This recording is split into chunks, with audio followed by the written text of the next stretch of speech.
Talk to me about Bitcoin City down in El Salvador. Obviously, we saw President Bukele really pushing kind of this idea of building an entire city, issuing the Bitcoin-backed bonds. What was your general thoughts when you saw the announcement? I think it's definitely optimistic and it's definitely exciting. I constructing a city from scratch is definitely ambitious. We'll see how that goes, but I think the Bitcoin backed bonds and kind of a bond Bitcoin structure is actually pretty.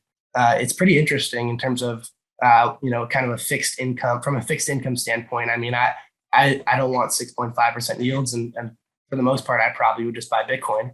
But for a lot of these, maybe if you're a fund manager, I don't know if they're going to be allowed to allocate to this institutional capital, but I know there are a lot of Bitcoiners that would, fork over some money to secure citizenship, secure some upside with Bitcoin, and kind of just fund something that they believe in. And it's really exciting just from a bigger picture standpoint, like the jurisdictional arbitrage, the kind of sovereign individual thesis where nations, where governments are competing for citizens and competing for capital. Kind of the opposite trend that we've seen where instead, governments are trying to almost trap their citizens, trap the capital.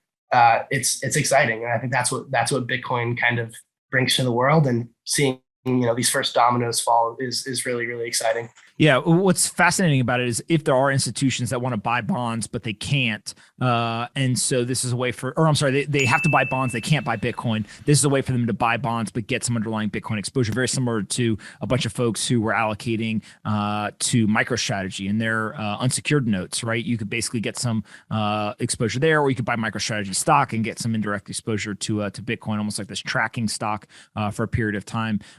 Is your thought process that like that's really who's going to be buying this? Or do you think it's going to be Bitcoiners? Like, do you think it will be more folks that understand Bitcoin and they want to see this happen, and therefore they'll go ahead and they'll buy this, even though they could buy Bitcoin if they wanted to?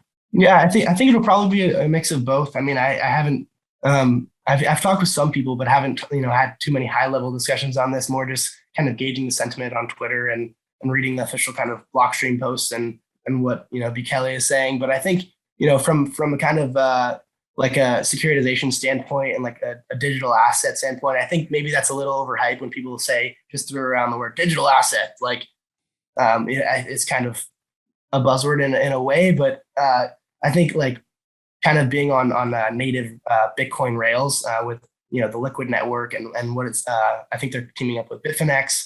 I think these notes will probably be trading just like a another crypto asset, and so that's kind of from a finance or econ lens. It's exciting to see all this kind of unfold because this sort of innovation, and maybe I hope it'll be somewhat seamless in the sense that these things are just trading 24/7, 365 like these other assets. That's exciting, and the ability to kind of custody these notes and have maybe a Bitcoin income stream is pretty cool.